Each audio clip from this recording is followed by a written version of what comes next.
Primero, el beso, la cama, el café, el deseo con los desvelos. No importa quién seas aquí, solo importa que yo te quiero ya. Ey, que no me vengan a decir que tú no eres... Buenas noches a todos, ya comenzamos con Diversa en vivo por la red de Patria Nueva. Hola Andrés, buenas noches, ¿cómo estás? Hola, ¿cómo estás, Pablo? Un gusto de estar junto a todos ustedes en este nuevo programa y en un nuevo mes donde vamos a hablar acerca de una agenda que es fundamental en nuestras sociedades cuando se empieza a hablar de la discriminación sobre una población que es la más cuestionada a nivel social por un contexto bastante conservador, tradicional y sobre todo heteronormado. Así es, entonces el día de hoy vamos a tener un especial sobre el Día de la Visibilidad Trans. Empezamos entonces en este recorrido y nos gustaría que ustedes nos acompañen durante todo este programa especial. Así es, pueden participar en las redes sociales, no se olviden a través de Facebook Diversa, allí nos encuentran y pueden hacer los comentarios y participar del programa del día de hoy. Iniciamos. Que no me vengan a decir que tú no eres para mí, que tú eres mucha cosa para...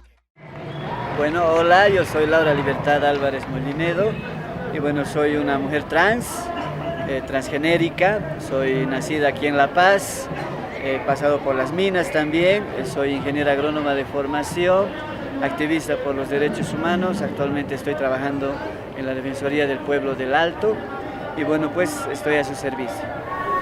Mi nombre es Pablo Merino, tengo 28 años, mi profesión es consultor generalista de recursos humanos. Yo soy Andrés Mayo, tengo 39 años, soy de profesión periodista y actualmente estoy trabajando en temas de activismo y derechos humanos. Hola, mi nombre es Luna Humérez, soy estudiante de Derecho, activista por los derechos humanos y los derechos LGTBI en Bolivia, en Latinoamérica y el mundo. Soy parte y representante de OTRA Bolivia, la organización de transexuales, transgéneros y travestis de Bolivia. Hola, mi nombre es Luciana, de CIDE Vaca Juárez. Actualmente soy representante de OTRA en el Consejo de las Diversidades Sexuales y Genéricas. Soy estudiante de la carrera de enfermería. Actualmente me dedico al modelaje y al activismo, trabajo por los derechos humanos y por la igualdad de mi género, ¿no? de todas mis compañeras. Mi nombre es Consuelo Torrico Alaiza, fui la primera encargada de la primera Secretaría del Adulto Mayor del colectivo TLGB de Bolivia. No, este fue un gran logro porque el gran tabú del mundo de nuestra población LGTB es que nunca vamos a envejecer, pero eso es mentira, yo también pensaba lo mismo. Buenas, yo soy Jessica Violeta Vázquez Velarde, tengo 29 años, soy licenciada en Comunicación y Periodismo, también estudio Lingüística e Idiomas y a futuro pienso estudiar Arquitectura. Y bueno, soy una mujer trans y bueno, la verdad es que hace un año que estoy en hormonas y hace como 2 años que estoy viviendo ya plenamente como mujer, pero realmente, claro, antes de eso me ha costado mucho realmente vivir plenamente como mujer por cuestiones familiares, cuestiones económicas y demás. Y pues miren, les cuento un poquito del trabajo que realizamos y del trabajo que yo realizo como activista en los derechos humanos en Bolivia. Trabajamos con poblaciones exclusivamente trans. Hace un año aproximadamente éramos parte del colectivo TLGB, pero a raíz de ciertas circunstancias hemos decidido empoderar a la población trans. Bueno, mi identidad de género, mi identidad genérica es de una mujer trans, pues esto no solo me ha obligado, sino me ha inducido también a mi modificación corporal, porque la identidad también es cuerpo, tenemos que mostrar el cuerpo, ejercitar el cuerpo y bueno, también una forma de revolucionar la corporalidad, la expresión corporal, es parte de la identidad de uno, ¿no? Entonces, y no somos las únicas personas que modificamos nuestro cuerpo por nuestra identidad de género. Hay muchas personas que modifican su cuerpo por muchas otras circunstancias, ¿no? La decisión que he tomado para hacer esta transformación en mi vida, porque es una transformación muy grande, ha sido por el hecho de que yo siempre he sido psicológicamente una mujer lo único que he hecho ha sido buscar mi identidad por el medio de las cirugías y por el medio de establecerme documentadamente como una mujer y establecer mi derecho, ¿no? A ser una ciudadana más con los mismos derechos que todos. Empoderarnos nosotras como mujeres, empoderarnos como activistas de los derechos humanos, y hemos decidido hacerlo desligándonos del colectivo LGBTI de Bolivia y reforzarnos más como organización. Actualmente trabajamos con pura mujeres trans, realizamos expos, realizamos ferias, realizamos charlas a instituciones educativas, a la policía, realizamos ferias en diferentes lugares. Por ejemplo, ya se acerca nuestro Congreso Nacional, que va a ser el 20 de mayo, el Congreso Nacional de Mujeres Trans, acá en la sede de gobierno en la ciudad de La Paz, donde vamos a definir las próximas actividades que vamos a tener en el transcurso del año y parte del año 2020 también. Bien, nosotros estamos ya un año juntos, estamos comprometidos desde el mes de diciembre del 2018, estamos muy contentos de construir nuestra relación a partir del amor, que es lo que nos lleva siempre a estos diálogos de los dos, en intimidad, pero también de hablar ante los medios de comunicación, a través de las redes sociales, mostrando que en la diversidad existen estas posibilidades de que el amor se represente de esta manera. Así es. Somos como cualquier pareja, salimos a comer, salimos a pasear, salimos con amigos, nos reunimos en familia, compartimos muchos momentos juntos y crecemos justamente en esto de amarnos el uno al otro, de ser amigos, de ser compañeros y transitar este camino y esta vida juntos. Pero ahora teniendo 69 años, sigo siendo activista, sigo viviendo por el arcoíris, la familia arcoíris, y sigo luchando por nuestras demandas, nuestros derechos a tener una vejez digna, a tener derecho a tener una vivienda, un trabajo que pueda desempeñar y sobre todo un servicio de salud que considere el trato preferencial.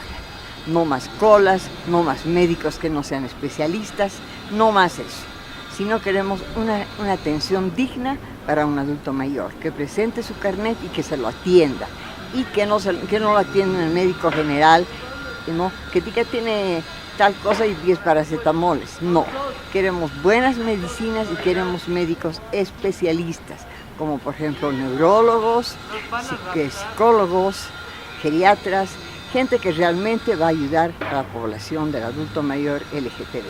Al principio yo cuando era muy chiquita, o sea, yo desde que nací, desde que me acuerdo, sé que soy una mujer, pero no lo podía expresar porque mis padres más que todo han sido siempre muy, me han mantenido, decir, muy callada, muy tímida, muy sumisa, y entonces yo realmente no podía expresar lo que quería, lo que me gustaba, lo que quería hacer. Siempre mis padres, más que todo mi padre, decidía qué voy a estudiar, qué tengo que decir, cómo me tengo que comportar. Y bueno, algo lindo que he aprendido de eso ha sido la responsabilidad, el trabajo duro, ¿no? Siempre de, si no lo vas a hacer bien, no lo hagas. Pero también me ha cohibido muchísimo, ¿no? Y sobre todo en mi sexualidad. Yo siempre sabía que era una nena, pero nunca podía siquiera tener un rasgo femenino, digamos, ¿no? Porque era chicote, era pelea y demás, ¿no? Eran comentarios horribles de parte de mi padre y demás. Entonces para mí ha sido muy duro por esa parte. Contar, tener la confianza de decirle a alguien, sabes, yo soy una nena, no me siento cómoda viviendo como varón. Nunca se lo he podido contar a nadie hasta mis 16 años, que realmente ya no podía más y empecé a contárselo a algunas amigas, amigos. Y a los 19 años fue cuando conozco el concepto de lo que es una persona trans. Entonces a partir de ahí yo me asumí como mujer trans. Y comencé una transición social, pero que ha sido muy lenta y ha sido incluso al principio a ocultas de mis padres. Bueno, a ver, la violencia comienza con la estructura, en este caso patriarcal, con las formaciones machistas Y bueno, a nosotras no nos han obligado a modificar nuestro cuerpo, a mí personalmente, no, ha sido una decisión mía. Entonces la modificación corporal es decisión de la mujer, es decisión de la persona y de la persona transexual más que todo. Por eso es que yo he modificado mi cuerpo, pero también como un acto de reivindicación, como un acto revolucionario para demostrarle a esta sociedad que no cree en nosotras, que nos discrimina, que no deja ejercer nuestros derechos, que el poder de decisión de las personas está en nosotras. Y modificar el cuerpo con el que no hemos nacido y queremos ejercitarlo como tal, en mi caso, adecuar o readecuar a una forma un poco tal vez más femenina, incluye ese acto de reivindicación. Obviamente yo no lo he hecho de forma total, estoy hablando de los genitales, del sexo genital, y yo me considero también una mujer con pene porque la diversidad en los géneros y en la sexualidad no solo se circunscribe a dos géneros y a dos sexos genitales, sino también hay una diversidad de expresión, de sexualidad, de género. La normativa boliviana todavía no permite el matrimonio igualitario en Bolivia y creemos que es un tema pendiente, no solamente con las autoridades, sino también con toda la sociedad, de socialización, de integración de todas las poblaciones LGBTs en el país.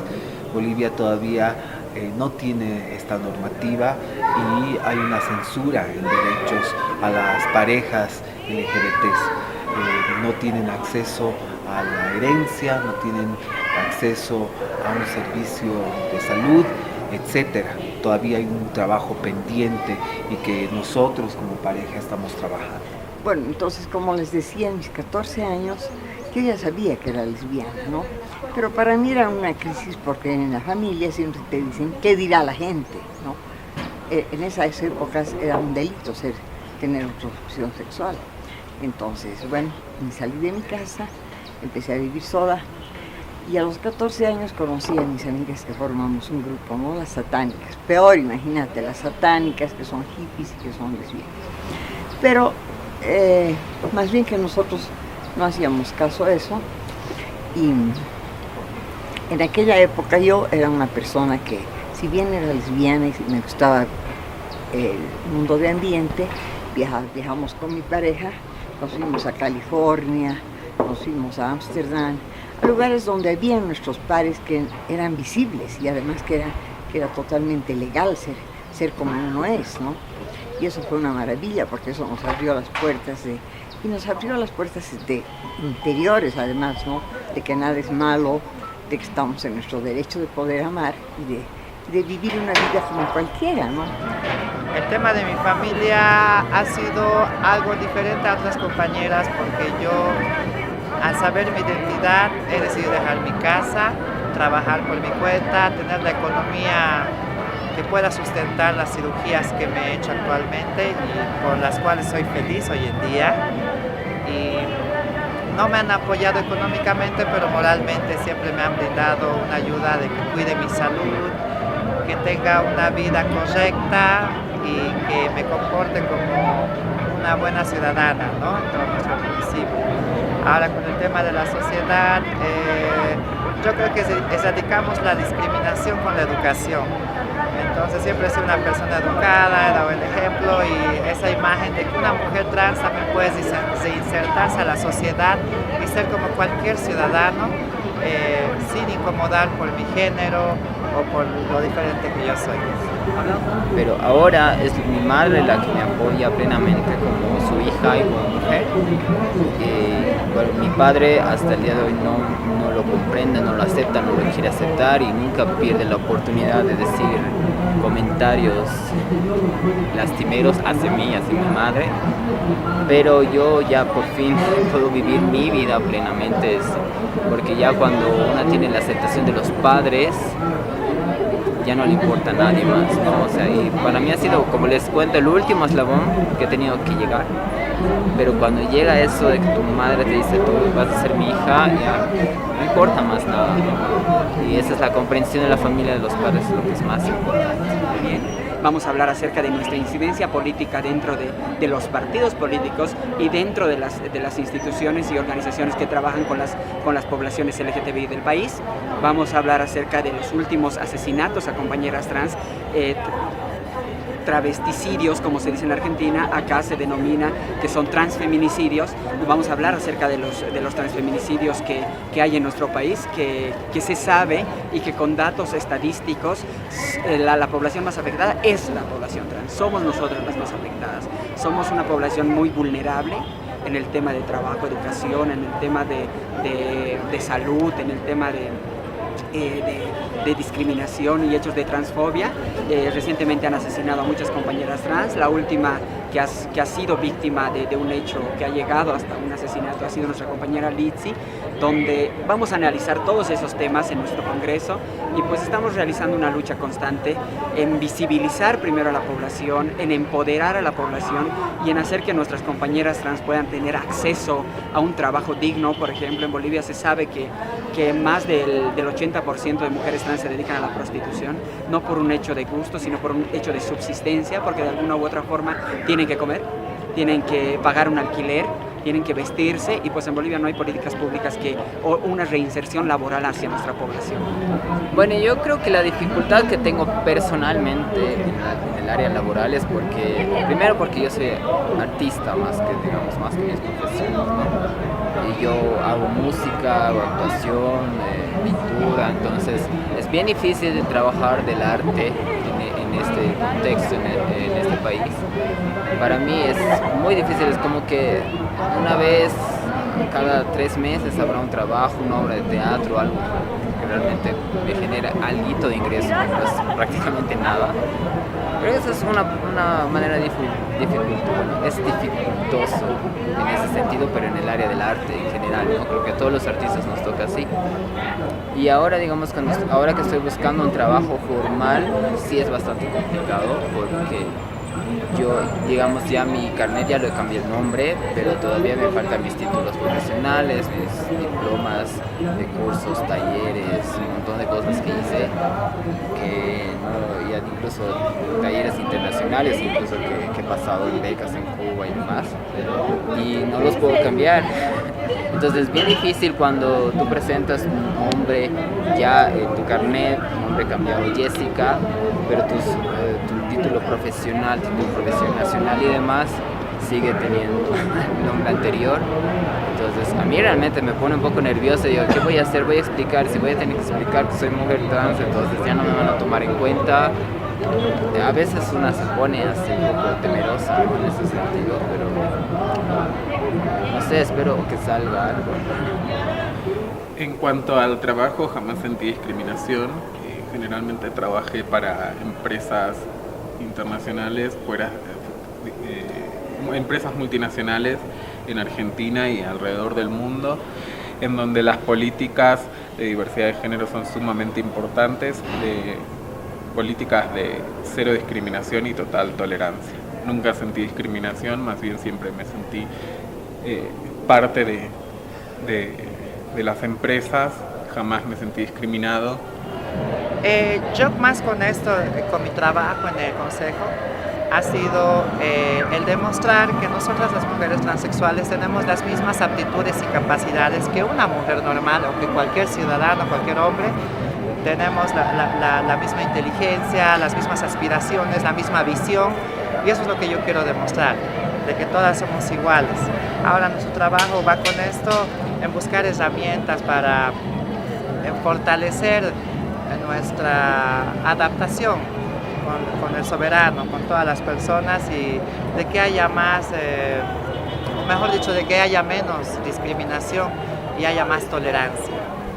Para mí ha sido bastante positivo porque soy activista y soy público. Me ha ayudado mucho la apertura laboral en todos los aspectos, ¿no? Porque bueno, a nivel público, en temas comunicacionales, para mí ha sido un ejercicio más de mi trabajo. Ya a nivel interno, cuando te vas relacionando con tus compañeros y demás, es donde un poco he sentido ese quiebre y la poca relación, ¿no? Porque todavía hay miedo a tener una persona que es pública y que está con esta otra mirada y otra percepción, ¿no? No soy conservador, soy una persona totalmente abierta y creo que eso también ha generado algunas divergencias o falta de diálogo, ¿no? Creo que a nivel de discriminación laboral no he tenido, más bien creo que al momento de tener algún roce en ese nivel, he sabido dialogar con las personas y entender claramente que no era un tema por mi orientación, sino más bien por otros temas. Bueno, yo soy hablo quechua, ñoqa parlani quechua, chay Ukhupi Potosimanta, Cotagamanta, ñoqa kani, tian iskay abuelos, abuelay, mamalay, papalay, quechua parlantes, ya, chay alchisitos. Yo soy una persona transexual que vengo del área indígena quechua, de Potosí, y bueno, por eso he logrado aprender el idioma quechua. Mi abuelo siempre, cuando me miraba de niño, decía, Kawari, a ver, caichitcito, guarmisita, jinaí, mírale a ver a este chiquito, este yocalita, como mujercita nomás no es, le decía a mi abuela. Entonces, ya se dieron cuenta nuestros abuelos, nuestros ancestros, que no solo había hombre y mujer, que no solo éramos heterosexuales, había otros tipos de comportamientos, solo que eran rechazados, así como el ser campesino, indígena, en ese entonces, incluso hasta ahora, es rechazado, es estigmatizado por el mismo color de piel, el idioma, la vestimenta, la misma cultura. El ser trans también incluye eso. Porque Banzer fue el gran perseguidor de nuestro movimiento, el que realmente nos hacía perseguir con la policía. Bajaban camiones a las discotecas, a los lugares donde estábamos reunidos y nos llevaban a todos. ¿Y qué más hacían? Cuando llegábamos a una celda, agarraban y mojaban la celda, la mojaban de agua y nos hacían descansar ahí. O sea que eso, ¿qué es? No había un respeto a los derechos humanos. Ni siquiera hablemos respeto a los TLGBs, respeto a los derechos humanos, porque antes que todo somos seres humanos.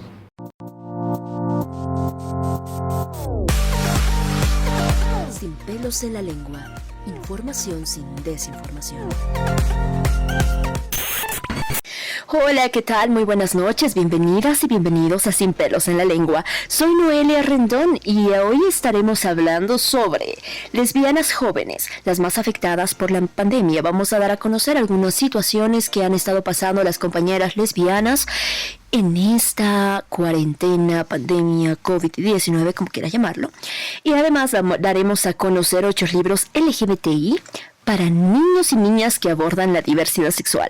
Además, en tu sector Reflexiones estaremos hablando sobre un artículo de Jessica Velarde sobre la historia de las mujeres trans en Bolivia. Lesbianas jóvenes las más afectadas por la pandemia. Bueno, les comento que hay unos datos estadísticos que señalan que las mujeres jóvenes lesbianas son las más afectadas. Y ustedes saben muy bien que la pandemia por el COVID-19 definitivamente desató una crisis de salud mental sobre la comunidad LGBTI, pero en especial en las lesbianas jóvenes. Así lo expresó Pippa Sturck, embajadora de la organización de caridad Just Like Us, a través de una reflexión que escribió en Pink News. De acuerdo con ella, esto pasa porque en muchos casos las chicas jóvenes se vieron obligadas a convivir con personas que no aceptan su orientación sexual. Y hay unos datos duros que vamos a dar a conocer. Bueno, nuevos estudios han demostrado que las personas LGBTI han sufrido mucho más en la pandemia, especialmente las jóvenes lesbianas. Este estudio confirmó que la familia fue la fuente principal de discriminación durante la pandemia. En febrero de este año, la asociación Just Like Us publicó los resultados de una encuesta a través de un artículo en HuffPost. En ellos se encontró que las personas de nuestra comunidad tenían el doble de probabilidades de sentirse alienados y deprimidos durante el encierro. Gracias a dicha encuesta también encontraron que esta situación se presenta especialmente en las lesbianas. De acuerdo con sus datos, 4 de cada 5 chicas tuvieron problemas de salud mental acentuados por la pandemia. Por otro lado, revelaron que el 87% de ellas han expresado sentirse solas por estar separadas de las personas que quieren y aman. Bueno, pero ¿qué nos queda por hacer? Después de estos datos sobre cómo afectó el encierro a las mujeres jóvenes lesbianas, se quiso encontrar el porqué de la situación, ¿no? En un artículo de Pink News, justamente, la embajadora de Just Like Us explicó que estar lejos de la escuela ha tenido graves consecuencias. Esto especialmente en la vida de las chicas cuyas familias no aceptan su orientación sexual. Sin embargo, Esther indicó que incluso aquellas adolescentes con un círculo familiar que las comprende sufren. Y es que no tener cerca a ninguna persona que entienda sobre la experiencia de ser lesbiana, algunas chicas pueden tener tendencia a sentirse tristes y deprimidas. Aunque no hay una respuesta a cómo revertir las estadísticas, Esther hizo hincapié en la importancia de las comunidades en línea y cómo éstas pueden servir de confort para algunas personas. Es momento de conocer 8 libros LGBTI para niños y niñas que abordan la diversidad sexual. Lo hermoso de estos libros es que también los encuentras en línea, así que no hay excusas para no compartirlos.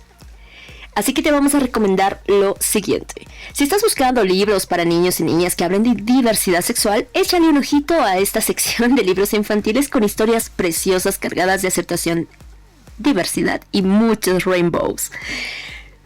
Súmate, Infancias Trans en México, de la Asociación por las Infancias Transgénero. El 30 de marzo de este año se llevó a cabo la presentación del libro Súmate, Infancias Trans en México.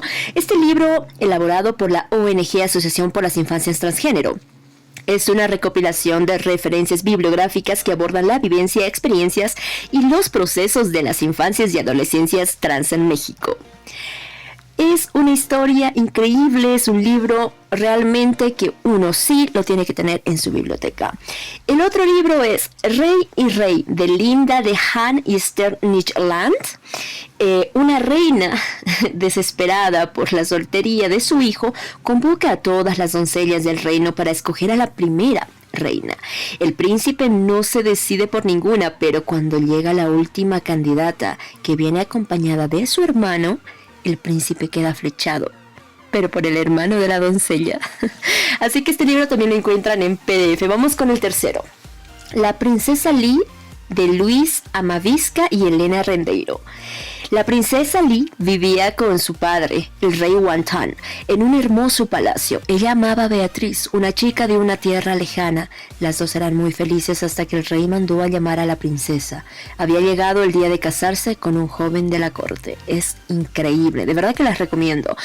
3. El día de la rana roja, de Esther Elexgarax Cruz y Raúl Domínguez Pasó. Este libro cuenta la historia del príncipe de un país diminuto que es hechizado, y la única manera en la que encontrará el amor es besando a una rana roja. Y luego está George, simplemente sé tú mismo, de Alex Gino. Y bueno, este libro demuestra que no es necesario tener una trama complicada o unos personajes muy complejos para ser capaz de transmitir y llegar a un público adulto o muy joven, con un mensaje de autenticidad y de valentía que no podemos pasar por alto. Por ejemplo, si te gusta Harry Potter, seguro amarás estos libros trans incluyentes de fantasía. Vámonos con Billy y el vestido rosa, de Anne Finn. Es uno de los libros infantiles más famosos. Billy es un chico que lleva una vida normal hasta que un día le sucede algo raro. Una mañana su madre le pone un vestido rosa. Él se queda extrañado sin saber por qué le han vestido así. Entonces se va a la escuela y piensa que la gente se quedará extrañada, pero nadie le nota nada raro. Una de las razones por las que este es uno de los libros infantiles que abordan la diversidad sexual más populares es que la autora plantea un tema muy actual. ¿Cambia la actitud de los demás cuando nuestra vestimenta o expresión de género no son socialmente esperados? Luego vamos con el siguiente, que es Princesa Kevin, de Michelle Scoffer y Roland Garrich. Fuera estereotipos. En la fiesta de carnaval en el colegio de Kevin, y él quiere disfrazarse de princesa, con vestido, tacones y maquillaje. Si las chicas pueden disfrazarse de hombres, ¿por qué Kevin no puede ser una princesa? Ese día, Kevin será una princesa y punto. Vamos con el otro, es que me emociona tanto estos libros. El otro es Yo soy Mía, de Narea García. Ese ya no las voy a espolear ni nada, así que voy a dar los nombres directamente. Yo soy Mía, de Narea García. Luego está, bueno, ese era el último, así que ese se los dejo para que lo busquen, lo investiguen y se emocionen y puedan compartir con sus hijas, hijos, primas, primos, con las pequeñas, pequeños del hogar. Y bueno, ha llegado el momento de reflexiones. En este momento vamos a dar a conocer el artículo que escribió Jessica Velarde.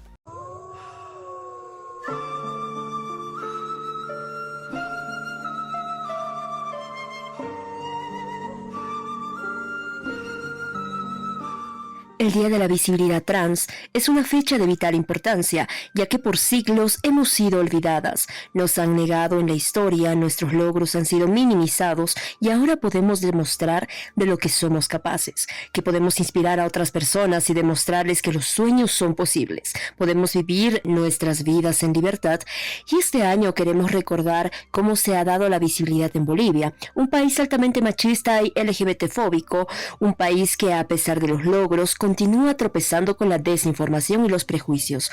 Todo aquello que era diferente a la norma fue siempre sepultado. Nos han contado que durante la Guerra del Chaco muchos varones se disfrazaban de mujeres para evitar ir al frente de batalla, pero nos hemos puesto a pensar si algunas habrán sido mujeres trans o travestis. Tal vez nunca lo sepamos. Una manera de ser visible en un mundo tan opresor es rebelarse, ser transgresor, y así fue como Barbarella lo hizo, dándole un beso al coronel Hugo Banzer, el dictador militar de los 70. Directamente al corazón del conservadurismo. Y en ese mundo de rechazo y opresión, falta de derechos, Roberta Benzi se alzó contra toda una sociedad para cambiar paradigmas. Ser una mujer trans en los años 80 era un tabú, una vergüenza. Ni en la imaginación del político más progresista se podía pensar en una ley de identidad de género, y aún así, Roberta pudo cambiar sus documentos. Pamela Valenzuela, que por muchos años sufrió discriminación, persecución, se levantó como una líder trans, promoviendo derechos humanos e inspirando a jóvenes mujeres trans a poder transicionar. Durante los distintos años 90 se alzó la familia Galán, drag queens que rompían lo sobreestablecido y se lo mostraba en la sociedad en su cotidiano. Eran los primeros años del siglo XXI y la portada de París Galán en la revista Escape del periódico La Razón fue un momento de reivindicación. Aquí estamos para quedarnos. Diego Torres Peñalosa estrena La Ley de la Noche y con ello lleva a la pantalla la realidad de las personas trans y travestis. Es un tema del que se tiene que hablar. Con mucha fuerza y determinación llega desde el altiplano Antonella Navia. Concluye sus estudios en medicina y sus medios la llaman la doctora travesti. Su historia y el juicio que lleva a cabo para cambiar sus datos en sus documentos de identidad queda plasmado en un documental. Una mujer trans con mucho amor por su comunidad. Estudiando en Argentina, Mateo Rodrigo Solares transiciona al regresar a Bolivia, se convierte en uno de los pocos hombres trans activistas y visibles. Su lucha ha inspirado a muchos otros chicos trans a poder transicionar y estar al frente de la lucha. Al regresar de Cuba, Jessica Velarde se asume como mujer trans y comienza una dilata transición que la lleva a ser visible en la palestra en la que se desempeña, el arte. Actúa, canta, dirige en cine y teatro, habla desde la radio y diferentes medios de comunicación y abre su canal de YouTube para poder inspirar y aconsejar a las siguientes generaciones. Tamara Núñez del Prado logra abrirse campo desde el área tan complicada como es la política, contando su historia en un documental muy personal. Laura Libertad asume su identidad desde el cuerpo diferente. Soy una mujer con pene. Luna Humérez logra casarse poco después de aprobada la ley de identidad de género. Katia Carmesí rompe barreras con su arte y discursos transgresores, quebrando la mente de una sociedad conservadora en Santa Cruz. Bruna Mora abre espacios de discusión desde una mirada más joven y abre también un canal de YouTube. Leoneli Dorado se convierte en imagen de un canal televisivo, rompiendo brechas en la comunicación. Y así, cada vez son más las personas trans que desafían estereotipos y desmienten prejuicios, demostrando que el ser distinto es sinónimo de valentía, de lucha en un mundo que intenta enterrarlas. Esta es su historia en Bolivia. Que no se olvide, que no se pierda. Recordemos.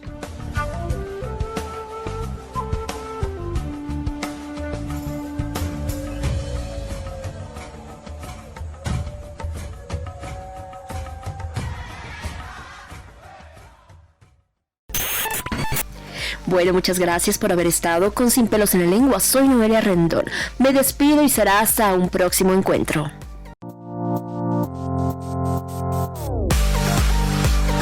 Sin Pelos en la Lengua. Información sin desinformación.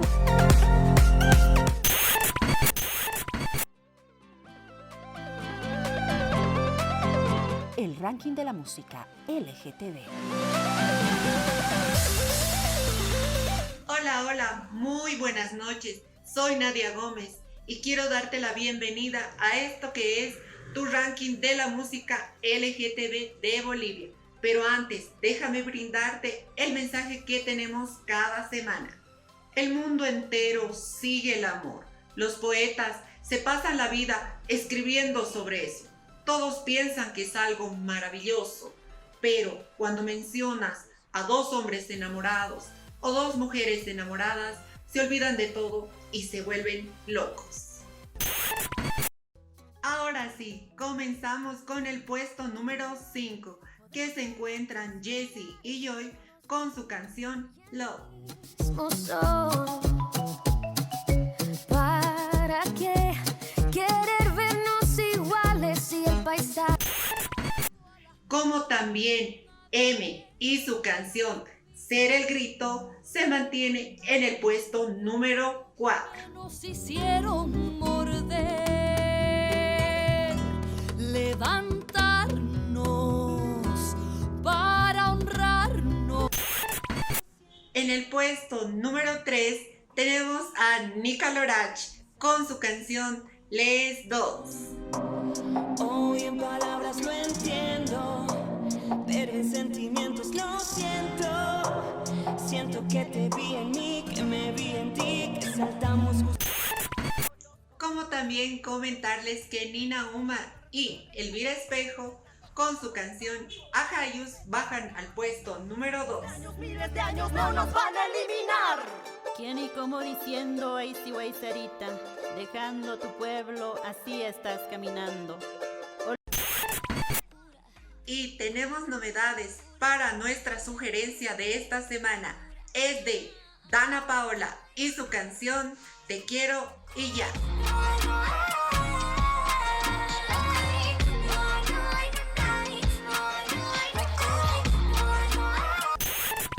Las brasileñas Pablo Vittar y Poca con su canción Bandita pasan al puesto número 1. Ay, como eu tô bandida. Ai, como eu tô bandida. Ai, olha quem chegou aqui, veio querendo de novo. Tava jogando. No te olvides seguir votando por tu canción favorita, como también puedes seguir participando con tus mensajes. Nos vemos la próxima semana. Chao.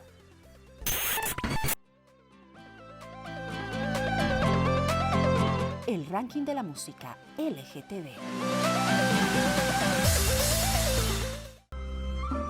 Síganos acompañándonos en este especial por el Día de la Visibilidad Trans. Ya regresa Diversa en Vivo. Tú sintonizas Diversa en Vivo.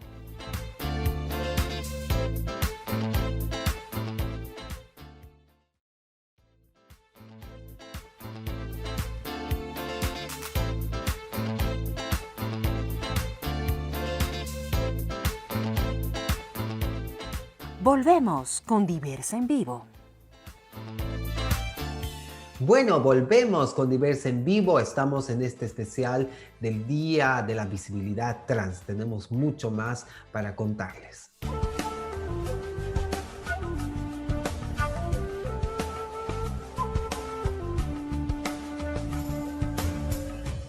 Mi nombre es Emma Serna. Bueno, yo nací en 25 de Mayo. 25 de Mayo es una ciudad que está a unos 300 kilómetros de Buenos Aires. Está bastante alejada de Buenos Aires. Me vine acá a vivir a los 18 años y hoy por hoy trabajo en ambas ciudades. Trabajo acá y un poco allá porque como es porque en 25 de Mayo trabajo en el área de diversidad sexual y género, o sea, para el municipio, y después acá en Buenos Aires soy presidenta de Cooperativa Arte Trans y soy emprendedora también. y como es además de ser actriz, porque también me dedico a la actuación. Muchos dirán, bueno, pero ¿cómo hace para trabajar en 2 ciudades al mismo tiempo? Voy y vengo todo el tiempo, salvo este año, que como es que no he podido viajar por la situación de la pandemia, entre ciudades no se puede viajar, entonces todo lo hago por modo de teletrabajo, digamos. Pero si no, regularmente estaba 3 días allá en mi ciudad natal y como es y el resto de la semana acá en Buenos Aires, y viceversa. Pero bueno, soy presidenta, como dije, de una cooperativa que se llama Cooperativa Arte Trans. Es la primera cooperativa artística de personas trans en América Latina. Y bueno, nada, este año es un año muy particular porque estamos cumpliendo 10 años. Y bueno, yo contaba que soy actriz, ¿sí? Me he desempeñado ya hace unos años, hace un poco más de 10 años en la actuación, de modo profesional, tanto dentro de nuestra cooperativa como por fuera, en televisión, en series. He tenido la oportunidad de ser conductora de programas de televisión y soy emprendedora, era una de las cosas que contaba porque, bueno, tengo un emprendimiento textil de moda que se llama Inevitable Vanidad. Todo lo que acabo de nombrar lo pueden encontrar en las redes muy fácilmente, pero como es pero bueno, nada, ese es mi trabajo, esa es mi labor, y vos recién hablabas de la Argentina como un país en cuanto a derechos humanos, y cómo es, y cómo está conformado. Bueno, esta semana tuvimos la grata noticia, la alegría infinita de poder decir que la Argentina dio un avance mucho más grande de los que venía teniendo hacia lo que es derechos humanos. Por decreto del presidente Alberto Fernández se hace efectivo el cupo laboral trans. Esto ocurrió el 4 de septiembre, o sea, es muy nuevo. Una ley que estábamos esperando hace muchísimo tiempo. Sabemos que ahora, bueno, está como decreto, esperemos después se pueda convertir en ley para que quede fijo así, para que no pueda luego otra administración poder modificarlo. Pero como es mucha gente se preguntará qué es el cupo laboral trans. El cupo laboral trans es un porcentaje de un 1% en la función pública de nuestro país que tiene que contemplar sí o sí personas trans. Porque realmente lo que nos estaba haciendo falta en Argentina era una inclusión en el trabajo a las personas trans, ¿no? Que es también lo que ha venido cumpliendo nuestra organización Cooperativa Arte Trans en estos 10 años. Formar, crear, innovar, proyectar y desarrollar trabajo. No solo arriba de los escenarios, también por streaming, en nuestros canales de YouTube, tenemos un programa de radio, damos talleres de teatro, todo lo que esté relacionado al arte, taller de teatro, taller de canto, taller de cocina, que como es hoy empieza uno de ellos, taller de moda y producción. Por ende que la cooperativa es muy amplia, por lo que pueden ver. Y bueno, volviendo a temas que tienen que ver con nuestro país, yo siempre sentí que la Argentina es uno de los faros en América Latina, es el faro más grande que tiene América Latina en materia de derechos humanos, sumando la ley de cupo laboral trans a otras leyes que se antecedieron, como el matrimonio igualitario, que fue el primer país en el continente en tenerlo, en el año 2010, y la ley de identidad de género en el año 2012 como una de las leyes más progresistas. La ley de identidad de género en Argentina permite a las personas como yo obtener su identidad en su DNI, con su nombre, con su género, autopercibido. Mucha gente preguntará, bueno, ¿qué quiere decir autopercibido? Que yo respondo a lo que yo me siento, digamos, ¿no? Yo cuando hice mi nuevo DNI, no solo con el nombre y el género, yo como es también tuve que hacer el cambio de la partida de nacimiento, porque se hace un cambio en la partida de nacimiento, y esto de autopercepción tiene que ver con que no necesitas tener intervenciones quirúrgicas, haber pasado por un quirófano para que una persona del otro lado del mostrador te diga, vos sos mujer o sos varón, digamos. Eso tiene que ver con lo que uno sienta. Si yo me siento parte del género femenino, mi género en el DNI va a ser femenino. No se necesita otra cosa más que eso, que la persona que lo solicite. Así que bueno, esa soy yo, eso es lo que hago, y esto es lo que vivimos acá un poco en Argentina. Y bueno, nada, vi que el panorama era mucho más hostil, aprendí mucho, porque antes yo lo único que conocía de las personas trans era quienes aparecían en televisión. Vuelvo a repetir, la Argentina en materia, por ejemplo, mediática, televisiva, comunicacional, estaba mucho más avanzada que por ahí cuestiones sociales. Una estaba acostumbrada a ver referentes como Cris Miró, o Florencia de la B, etcétera, pero en la vida real no veías tantas personas trans. Y de modo que, bueno, yo no entendía por qué muchas se dedicaban a la prostitución o al trabajo sexual, y ahí me di cuenta por qué era, ¿no? Porque hay hogares en donde la religión, las creencias son muy fuertes, las mentes son muy cerradas, y antes que abordar determinados cambios y transformaciones que todo padre tiene que llevar adelante, prefieren expulsar a su hija o a su hijo, ¿no? Entonces me di cuenta que era en gran parte por eso.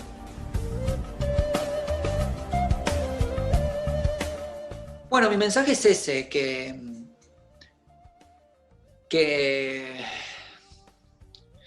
nada, que tengamos nada, que seamos íntegros, que seamos completos, que miremos hacia el futuro, pero no nos ahoguemos en un vaso con agua. Todo pasa, qué sé yo. Lo que hace unos años era por ahí la gran noticia, hoy, no sé, es como que es un chiste. Me parece que tenemos que seguir adelante, porque la vida es eso, la vida es seguir, y como es y hay que ser fuertes, hay que ser valientes, hay que animarse, hay que salir, hay que romper los miedos, ¿no? Los miedos que son tan terribles, que es como un techo que nos limita.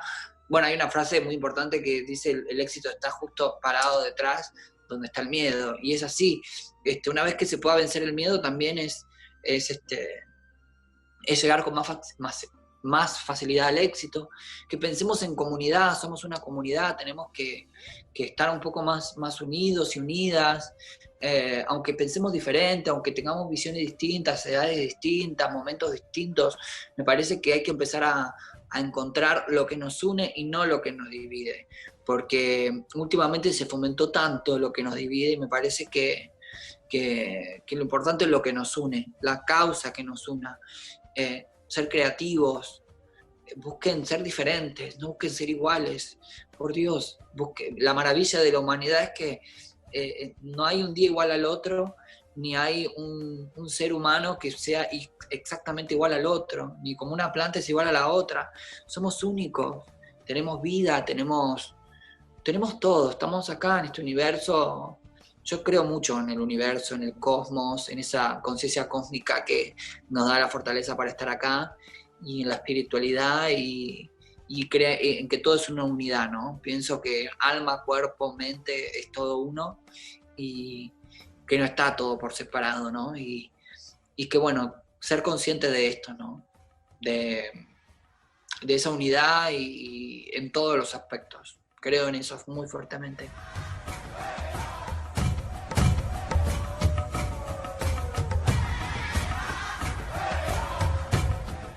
Mi nombre es Franco Fuica, yo actualmente soy coordinador de Legislación y Políticas Públicas de OTD Chile y el representante legal también de OTD. No es el único espacio donde participo, también participo en ILGA, donde soy el referente trans de América Latina y el Caribe. También trabajo en el Fondo Trans como parte del panel de concesiones del Fondo Trans. Y bueno, he participado en otros espacios que creo que son importantes de mencionar. También fui copresidente de ERC, la Equality Right Coalition, durante el año 2017 a 2019 por parte de la sociedad civil. Eso, digamos, como lo que he hecho en temas de diversidad y disidencia. En lo personal, yo, bueno, soy de Chile, de una ciudad muy al sur que se llama Osorno, una ciudad bien particular en relación a, digamos, al contexto actual. O sea, una ciudad que cuando yo era pequeño era una ciudad muy fascista, muy derechista, muy militarizada. Yo nací en medio de la represión, de la tiranía que vivíamos, ¿cierto? En el tiempo de Pinochet, en el 79, tengo 41 años. Entonces o sea, nací en pleno proceso de dictadura. Entonces, Osorno en particular es una ciudad muy, digamos, muy militarizada, con mucho temor. Yo vengo de una familia de izquierda que en ese periodo como que se escondió todo, se tapó todo porque había que sobrevivir. Entonces yo muchas cosas, digamos, de temas políticos, yo no viví desde chico porque no se hablaba nada de eso, por miedo a que, yo me imagino, por mi propia seguridad nunca se me habló nada, hasta que ya fui bastante más grande. Y de hecho aquí en Chile ya el 89 pasamos a la democracia, o digamos a los primeros pasos hacia la democracia, y yo ahí ya tenía como 10 años, y yo incluso creo que mucho después me empezaron a contar cosas. Eh, Porque siempre hubo mucho miedo de que algo me pasara, bueno, de que algo le pasara a toda la familia, porque estábamos, o sea, de hecho mi casa estaba en un barrio que hasta el día de hoy es un poco más, como más residencial, donde hay gente que normalmente es de derecha, entonces, como para pasar desapercibido, nunca me contaron nada. Eh,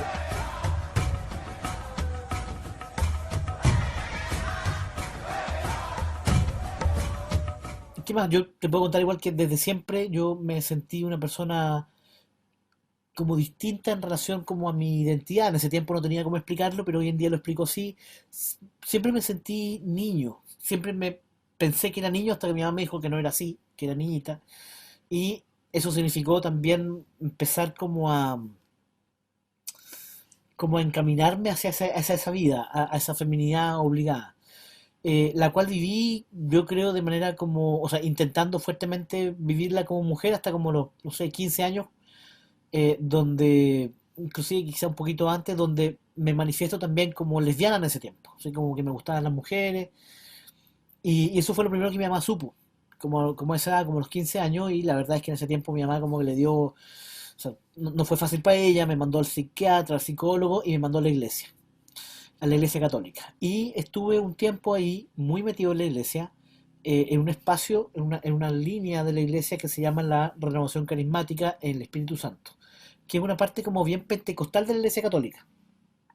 Conocí gente muy linda ahí, gente que todavía mantengo relación con ella, eh, y de alguna forma también me moldeó algunas cosas porque yo hoy en día me asumo como una persona atea, pero muy cristiana. Entonces, bueno, vengo de ese contexto y ya, bueno, después cuando salí de la educación secundaria me fui a la universidad a estudiar historia y estuve ahí varios años estudiando historia y todavía mezclado con un poco la iglesia, pero ya de alguna forma también en ese mismo periodo se juntan varias cosas de mi vida. Por un lado, las relaciones afectivas, por otro lado, vuelven, porque una de las cosas que yo hice cuando mi mamá me dijo tú eres niñita fue obedecer y ser niñita. Pero ya en ese tiempo, producto bueno, de estudiar, de conocer más gente, de entender el mundo un poco más ampliamente, empecé también a cuestionarme porque nació en mí una sensación de que yo no me sentía conforme solamente con ser lesbiana, no era eso, no era que me gustaban solamente las mujeres, había algo más y que ya había pasado tanto tiempo que lo había olvidado. Entonces, justamente confluye en ese periodo también que en Chile por lo menos aparece Internet, como el año 2000 y algo, la primera mitad de esa primera década del siglo, y con eso empiezo a buscar información y busco cosas así como esto de sentirse hombre siendo mujer. Y aparecen los primeros conceptos como andrógino, transexual, transgénero, travesti, y me quedo finalmente en ese periodo con el concepto transexual. Y digo, yo debo ser transexual. Me educo mucho más porque había un poco más de información y me empiezo a contactar con gente acá en Chile. En un inicio éramos 5 hombres trans de distintas partes de Chile y que empezamos a juntarnos ya el año 2005, por ahí, empezamos a juntarnos más o menos, no sé, cada 3 o 4 meses. Yo en ese tiempo estaba en la universidad estudiando otra cosa, después me cambié de carrera, cuando iba como en cuarto año de historia, me cambié a pedagogía en educación general básica, para hacer clases para niños pequeños. Y, y en ese tiempo también, como muchas cosas empiezan a pasar en mí, otra de las cosas que surge es que me vuelvo más líder, y me vuelvo un dirigente estudiantil de la universidad en medio de, ¿cierto? Acá, bueno, acá en la educación pública en esos tiempos hubo muchas tomas, muchas protestas por la educación gratuita y de calidad, y me hago dirigente ahí. Entonces, imagínate, era dirigente, estaba pasando por una crisis existencial, además, pero empiezo bueno, como teníamos reuniones en Santiago, tú sabes, Chile es un país largo, ¿cierto? Y angosto, y todo sucede en Santiago. Entonces, yo cada, no sé, una vez al mes tenía que viajar de Osorno a Santiago, y ahí empiezo a conocer con la gente trans que vivía en Santiago, en Rancagua, en otras ciudades de Chile.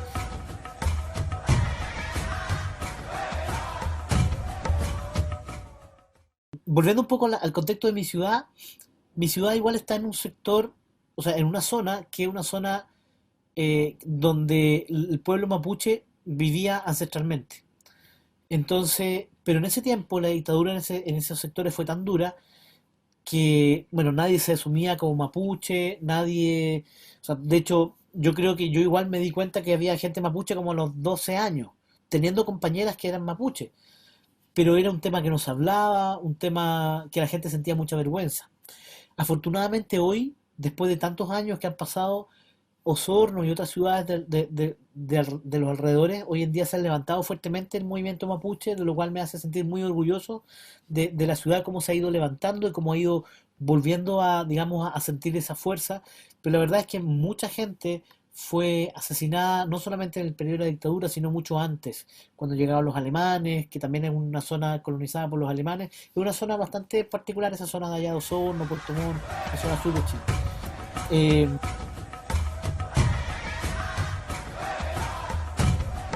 y lo empezamos a juntar. Más o menos cada 2 o 3 meses nos juntábamos. Inicialmente, como te digo, éramos 5. Yo recuerdo que íbamos creciendo de manera exponencial. Me acuerdo, no sé, la primera reunión 5, la segunda reunión ya éramos 7, y así sucesivamente crecíamos y crecíamos, hasta que llegamos a ser, yo diría, como 50 transmasculinos. En ese año 2005, 2006, más o menos, 2007. Eh, y en ese momento creamos una organización que duró muy poco, de hecho ni siquiera estuvo inscrita, que se llamaba Hombres Trans de Chile. Fue como un sueño, y después cuando finalmente se inscribió la organización, se inscribió como Organización de Transexuales por la Dignidad de la Diversidad, y en chico era OTD. Ahí nos fundamos, eso fue el 2006, debe haber sido 2005, por ahí, y empezamos ya como a plantearnos algunas cuestiones como desde lo personal a lo político. ¿Qué es lo primero que queríamos?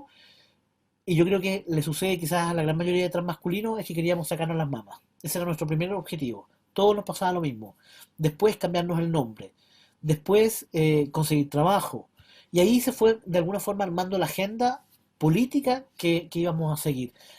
Eh, de ahí, como yo estaba en Osorno, yo salí de la universidad en el 2008, y de hecho yo nunca ejercí como profesor, porque inmediatamente en el 2008 tuvimos un financiamiento, no era mucho, pero eso significó que yo pudiese trabajar en OTD. Y me puse inmediatamente a trabajar en OTD como coordinador de la zona sur. La zona sur era como desde el sur de Santiago hacia muy al sur. Y ahí cada cierto tiempo aparecía una persona, otra persona, yo les explicaba cómo era este tránsito, qué es lo que podían hacer. Y luego nos pusimos, de ahí yo me fui como corriendo más hacia el norte, me fui a vivir a un lugar que se llama Talcahuano, que queda entre Osorno y Santiago.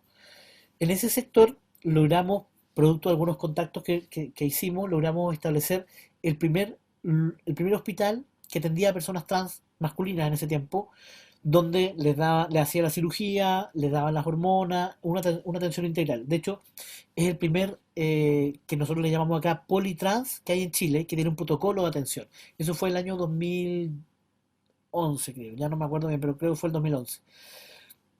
Y ahí yo me acuerdo que se partieron 5 personas. Yo no estuve en esas primeras 5 personas, pero eran 5 personas al año que podían hacer su tránsito. Al año siguiente eran 5 personas más. Y así la idea era ir 5 en 5, pero ya el segundo año eso ya se desbordó, ya llevaban, no sé, 100 personas en la lista de espera. Eh, y de a poco también fueron incluyéndose mujeres trans. Ya no era solamente una cuestión de hombres trans. Que en ese tiempo, igual lo digo entre paréntesis, yo me identificaba como un hombre trans. Hoy en día me identifico como una persona trans masculina, ya no como un hombre trans. Eh, bueno, y seguimos avanzando. Otra cosa que me parece interesante de mi propia biografía más política es que ya en el año 2010, cuando ya yo estaba viviendo, yo me cambié después a vivir más al norte, a la zona de Rancagua, que está una ciudad súper cercana a Santiago, eh, y de ahí nos pusimos a trabajar a nivel legislativo. O sea, ya habíamos avanzado con los temas políticos, no mucho, pero ya teníamos algún avance, y además hacíamos como varias cosas al mismo tiempo. Entonces nos pusimos a trabajar en la ley antidiscriminación, que esta ley en Chile se presentó el año 2005 esa ley, y se demoró 7 años en salir, y finalmente sale producto del asesinato de Daniel Zamudio. De ahí la ley se hace efectiva. Pero nosotros nos pusimos a trabajar en ello como el 2010, por ahí, 2011, 2010, donde empezamos a insistir por incluir el concepto de identidad de género, porque el único concepto que existía en ese tiempo era el de orientación sexual. Y era tanto un desconocimiento que todo el mundo nos decía, bueno, pues que orientación sexual ahí caben todas las personas. Caben las personas trans, las travestis, las transexuales, las transgénero, todo el mundo cabe ahí. Y nosotros le decíamos, es que no es así. El concepto se llama identidad de género. En un momento nosotros estábamos trabajando también ya a nivel político internacional en OEA, en las asambleas generales, donde desde el año 2008 íbamos y presentábamos resoluciones del Comité Permanente de OEA a la Asamblea General, que eran aprobadas, y el 2008 fue la primera que se aprobó y que ya incorporaba el concepto de orientación sexual e identidad de género. Entonces todo ese trabajo que íbamos haciendo a nivel internacional lo traíamos a lo nacional a Chile, y de esa forma logramos finalmente incorporar el concepto de identidad de género. Cuando la ley se aprobó el año 2012, nos quedó, digamos, o sea, era la primera vez que dentro de la historia de la legislatura nacional se incorporaba el concepto de identidad de género, la primera vez. Y derivado de eso era, bueno, ahora si esto ya está en la ley, esto tiene que tener un cuerpo. Entonces, bueno, ¿qué es lo que hacemos ahora? Una ley de identidad de género. Preparamos un escrito, varios escritos, de hecho preparamos varios, con distintas personas que nos ayudaron, abogados, activistas, que nos ayudaron a generar proyectos. Finalmente quedó uno, que fue de una abogada que se llama Jimena Goché. Ella presentó un texto que fue como acorde a todo lo que habíamos pensado, y logramos también el apoyo del Congreso. De hecho, todo el trabajo que hicimos en el Congreso en la ley de antidiscriminación fue el que nos sirvió, ¿cierto? Ya nos conocían un poco más para ir a presentar el nuevo proyecto de ley al Congreso, el nuevo proyecto de identidad de género. Y fue el que prendió, fue el que se empezó a movilizar, y nosotros empezamos a empujar fuertemente. Hasta que, bueno, eso se demoró casi 6 años, salió el año 2018, fue promulgado en noviembre, pero finalmente entró en vigencia el 27 de diciembre del año pasado, el 2018. Todo esto ha sido un proceso súper largo, súper largo, cansadores, que han significado un trabajo de hormiga en todos los sentidos, pero que nos han enseñado mucho. En particular a mí, yo, como te contaba, yo soy profesor de educación general básica, pero finalmente yo hago muchas cosas como de abogado, porque he tenido que aprender ese tipo de cosas. Y porque, o sea, digamos, la exigencia de estar también en un ambiente a nivel de activismo bastante competitivo. Si bien de repente uno dice, bueno, yo hago activismo, eh, no sé, por ejemplo, estamos en redes sociales, claro, es un tipo de activismo. El que nosotros hemos ido como metiéndonos es como el activismo político, de incidencia política. Tengo mucho que decir, porque realmente nuestras sociedades todavía siguen siendo tan patriarcales, tan conservadoras, tan ocultistas, además, en muchos casos de violencia hacia las mujeres, hacia todo tipo de mujeres, hacia toda la pluralidad y diversidad de mujeres. Nosotras somos violentadas todos los días. Somos violentadas en las calles, con sus acosos callejeros. Somos violentadas en la casa, con gritos, con insultos, con burlas. Somos violentadas en las cárceles, somos violentadas en las esquinas, somos violentadas hasta la muerte. Y realmente existe muy poco interés de parte de los gobiernos, incluso líderes de opinión, políticos, son quienes a veces dan o tiran frases muy misóginas, muy homofóbicas, muy transfóbicas. Y eso hace que se perpetúe este sistema patriarcal en el que vivimos, este sistema que nos violenta y nos condena a vivir una vida sumisa y con mucho temor. Eso tenemos que detener, por supuesto. Hay mucha injusticia, por ejemplo, hacia las mujeres trans aquí en Bolivia. Solo hay un asesino, un hombre que mató a una mujer trans que está con sentencia ejecutoriada y cumple su condena de 30 años. Para las demás compañeras no existe justicia. Para las demás compañeras estamos en la retardación. Y es por eso que muchas no quieren denunciar, porque tienen el temor que desde la misma policía, al mismo momento de hacer la denuncia, alguien lance un comentario ridículo. A veces incluso desde los centros de salud que atienden emergencias, también hay cierto personal que lanza críticas, lanza alguna burla, incluso no solo a una mujer violentada, a una mujer trans con emergencia que está sufriendo, sino también a mujeres que son madres solteras. Tú siendo mujer no puedes criticar a una madre soltera, no puedes criticar a una madre por haber tenido un bebé muy joven o muy mayor o cualquier tipo de cosa. Si se dan cuenta, hay muchos micromachismos y hay muchas formas en que la sociedad violenta nuestra existencia. Y no existe simplemente la violencia física o la violencia que llega hasta el asesinato, sino también existe la violencia psicológica, la violencia económica. Muchos de estos casos, muchos de estos momentos es cuando una mujer se va destruyendo, baja su autoestima, no encuentra salida y prefiere vivir así, callada, arrastrada en el piso. Dejemos de vivir así. Nosotras valemos mucho, tenemos mucho potencial, mucha capacidad. Necesitamos cariño, fuerza y empoderamiento y libertad. Eso es lo que yo les mando a todas las mujeres. Tengamos mucha fuerza para construir una sociedad justa y además que nuestras vidas valgan y realmente vivamos la vida que merecemos. Ese es mi mensaje. Muchísimas gracias.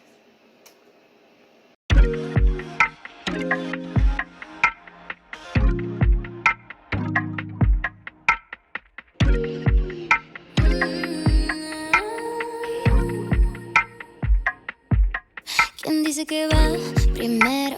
El beso, la cama, el café, el deseo con los desvelos. No importa quién seas aquí, solo importa que yo te quiero ya. Ey, que no me vengan a decir que tú no...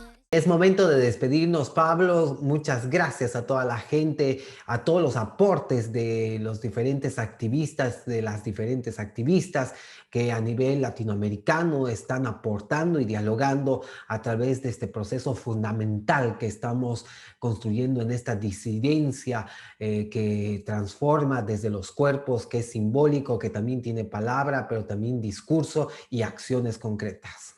Así es, muchas gracias a cada uno de los activistas y defensores de derechos humanos y recuerden que ustedes también pueden ser partícipe de esta conversación. Por eso los invitamos a seguir las redes sociales, a compartir los mensajes y a acompañar sobre todo a las poblaciones diversas.